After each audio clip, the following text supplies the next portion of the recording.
നമസ്കാരം, പ്രവാസി മലയാളിയിലേക്ക് സ്വാഗതം.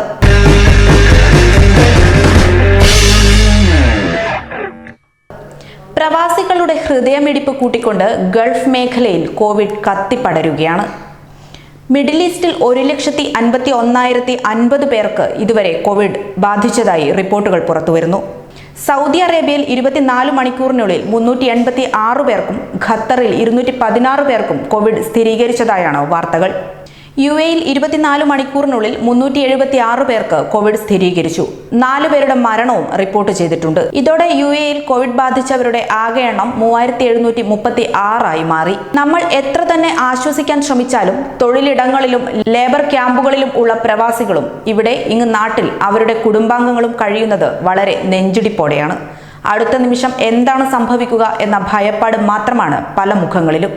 എങ്കിലും ഇന്നും സ്വയം ഉരുകിത്തീരുന്ന പ്രവാസികൾ ഇപ്പോഴും തങ്ങളുടെ പരിഭ്രമത്തെ മറച്ചു പിടിച്ചുകൊണ്ട് കുടുംബങ്ങൾക്കായി ആശ്വാസവാക്കുകൾ പകരുകയാണ്. പക്ഷേ ഇന്ത്യൻ ഭരണകൂടം അവസരോചിതമായി ഇടപെടേണ്ട സമയം അതിക്രമിച്ചിരിക്കുകയാണ്. അറബ് നാടുകളിൽ ഉരുകിത്തീരാനുള്ളതല്ല നമ്മുടെ പ്രവാസി സഹോദരങ്ങളുടെ ജീവിതം. അവരുടെ ചോരയും വിയർപ്പും നൽകുന്ന പ്രതിഫലമാണ് നമ്മുടെ നിലനിൽപ്പിന്റെ അടിസ്ഥാന ശിലകളിലൊന്ന്. ഇപ്പോൾ കൊറോണ വൈറസ് ഗൾഫ് രാജ്യങ്ങളിൽ നിയന്ത്രണാതീതമാകുകയാണ് എന്ന രീതിയിലുള്ള വാർത്തകൾ പുറത്തു വരുമ്പോൾ നാം ശ്രമിക്കേണ്ടത് ഇവിടെ പ്രഹസനങ്ങൾ കാട്ടിക്കൂട്ടാനല്ല, വളരെ സുരക്ഷിതരായി പ്രവാസികളെ നാട്ടിലെത്തിക്കാനുള്ള അടിയന്തര മാർഗങ്ങളെക്കുറിച്ചാണ്. കേരളത്തിൽ ലക്ഷക്കണക്കിന് പ്രവാസികളെ ക്വാറന്റൈൻ ചെയ്യാനുള്ള സൗകര്യങ്ങൾ തയ്യാറാക്കി കഴിഞ്ഞതായി സംസ്ഥാന സർക്കാർ കഴിഞ്ഞ ദിവസം തന്നെ പറഞ്ഞു കഴിഞ്ഞതാണ്. ഇനി കേന്ദ്ര തീരുമാനത്തിനായി കാത്തിരിക്കുകയാണ് എന്നാണ് മുഖ്യമന്ത്രി പിണറായി വിജയൻ കഴിഞ്ഞ ദിവസത്തെ വാർത്താ സമ്മേളനത്തിൽ പറഞ്ഞത്. കേരളത്തിലെ വിവിധ മഹല്ല് കമ്മിറ്റികളും പല വ്യക്തികളും സ്ഥാപനങ്ങളും ഒക്കെ തന്നെ തങ്ങളുടെ ഉടമസ്ഥതയിലുള്ള കെട്ടിടങ്ങൾ ക്വാറന്റൈനായി വിട്ടു നൽകാൻ സന്നദ്ധത പ്രകടിപ്പിച്ചിട്ടുമുണ്ട്. എന്നിട്ടും എന്തുകൊണ്ടാണ് പ്രവാസികളെ സുരക്ഷിതരായി തിരികെ എത്തിച്ച് ആവശ്യമായ ചികിത്സാ സൗകര്യങ്ങൾ നൽകുന്നതിനായി നമ്മുടെ കേന്ദ്ര ഭരണകൂടം ഇത്രയും അമാന്തിക്കുന്നത്?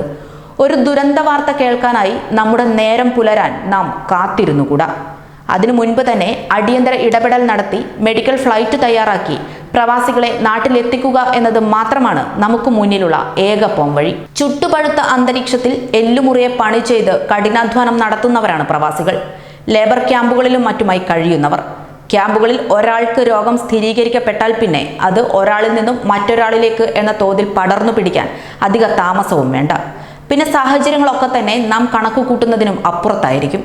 അതുകൊണ്ട് തന്നെ ഇപ്പോൾ കേന്ദ്ര ഗവൺമെന്റിന്റെ അവസരോചിതമായ ഇടപെടലാണ് ഇവിടെ അത്യാവശ്യം. വിമാന സർവീസ് തുടങ്ങിയാൽ പ്രവാസി സഹോദരങ്ങളെ നാട്ടിലെത്തിക്കുമെന്ന വാഗ്ദാനമല്ല ഇവിടെ വേണ്ടത്.